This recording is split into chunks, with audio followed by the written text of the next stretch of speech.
8 কোটি টকা ব্যয় সাপেক্ষে বিদ্যালয় গৃহৰ আধাৰশিলা স্থাপন। নুমলীগড় উচ্চতৰ মাধ্যমিক বিদ্যালয়ত আধাৰশিলা স্থাপন কৰে মন্ত্ৰী অতুল বৰাই। লগতে মন্ত্ৰীগৰাকীয়ে নিযুত মইনা আঁচনিৰ পত্ৰও বিতৰণ কৰে। কন্যাৰ উচ্চ শিক্ষাৰ বাট সুনিশ্চিত কৰাৰ দিশত অসমৰ মুখ্যমন্ত্ৰী ডক্টৰ হিমন্ত বিশ্ব শৰ্মাই অসমৰ শৈক্ষিক ইতিহাসত লোৱা স্মৰণীয় আঁচনি হ'ব নিযুত মইনা আঁচনি। শিক্ষাৰ পোহৰ বিস্তাৰ কৰি বাল্য বিবাহৰ দৰে ব্যাধি ৰোধৰ বাবে মাননীয় মুখ্যমন্ত্ৰী ডক্টৰ হিমন্ত বিশ্ব শৰ্মা ডাঙৰীয়াৰ দূৰদৰ্শী নেতৃত্বত অসম চৰকাৰে গ্ৰহণ কৰা অভিলাষী পদক্ষেপ মুখ্যমন্ত্ৰীৰ নিযুত মইনা আঁচনিখনৰ সফল ৰূপায়ণৰ বাবে আজি নুমলীগড় উচ্চতৰ মাধ্যমিক বিদ্যালয়ৰ লগতে বোকাখাত ৰজাবাৰী উচ্চতৰ, কুৰুৱাবাহী উচ্চতৰ, বোকাখাত উচ্চতৰ, CNB college, JDSG college, Kaziranga আদৰ্শ মহাবিদ্যালয়, কাজিৰঙা উচ্চতৰকে ধৰি কেইবাখনো বিদ্যালয়ত আজি বিতৰণ কৰিব।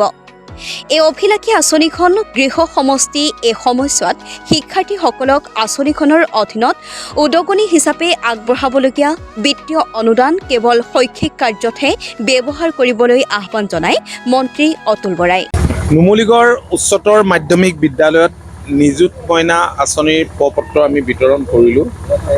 এই আঁচনিখন মাননীয় মুখ্যমন্ত্ৰীৰ এখন সপোনৰ আঁচনি।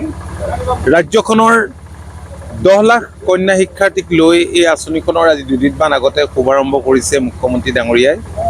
আমাৰ মহকুমাত মুখ্যমন্ত্ৰী ডাঙৰীয়াই উদ্বোধন কৰাৰ দিনা আমি কেইখনমান বিদ্যালয় আৰু এখন মহাবিদ্যালয়ত আমি উদ্বোধন কৰিলোঁ। সেই একেদিনাই আৰম্ভ কৰিছিলোঁ। আজি বাকী থকা যিকেইখন কলেজ আৰু বিদ্যালয় আছে তাত আমি এই পত্ৰখিনি আমি বিতৰণ কৰিম। মই আনন্দিত হৈছোঁ যে নুমলীগড় উচ্চতৰ মাধ্যমিক বিদ্যালয়ত যিহেতু গৰিষ্ঠ সংখ্যক ছাত্ৰ ছাত্ৰী ইয়াৰ চাহ জনগোষ্ঠীৰ ছাত্ৰ ছাত্ৰী বিহৰা বাগিচা, নুমলীগড় বাগিচা আছে। তো ভাল লাগিছে ছাত্ৰীসকলৰ মুখত যিদৰে হাঁহি বিৰিঙিছে, ময়ো অত্যন্ত আনন্দিত হৈছোঁ। নুমলীগড় আমাৰ যিটো যোৱাকালি আহি পাইছে ইতিমধ্যে দলটো দেওকণ ইণ্টাৰ ডিষ্ট্ৰিক্ট খেলত দেওকণ ইণ্টাৰ ডিষ্ট্ৰিক্ট প্ৰতিযোগিতাত তেওঁলোকে যি ধৰণৰ খেল প্ৰদৰ্শন কৰিলে আমি গৌৰৱান্বিত, আমি আনন্দিত। তেওঁলোকক আমি আন্তৰিক অভিনন্দন জনাইছোঁ। এইবিলাক বাদ দিয়কচোন।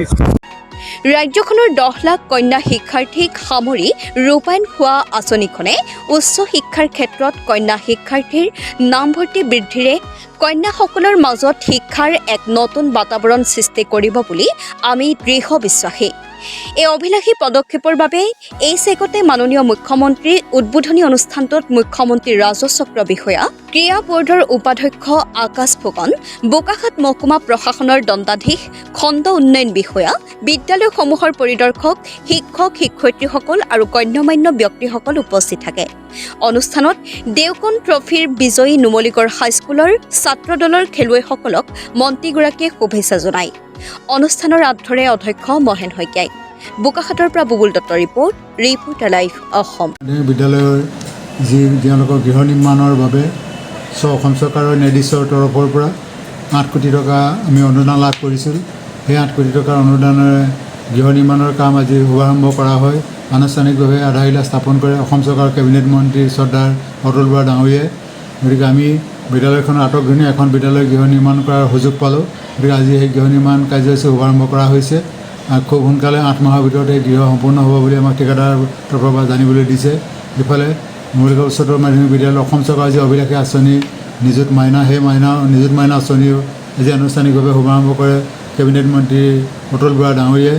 তেওঁ আমাৰ নিযুত মইনা আঁচনি 52গৰাকী ছাত্ৰীক আনুষ্ঠানিকভাৱে পত্ৰ বিতৰণ কৰে। Reporter live Assam.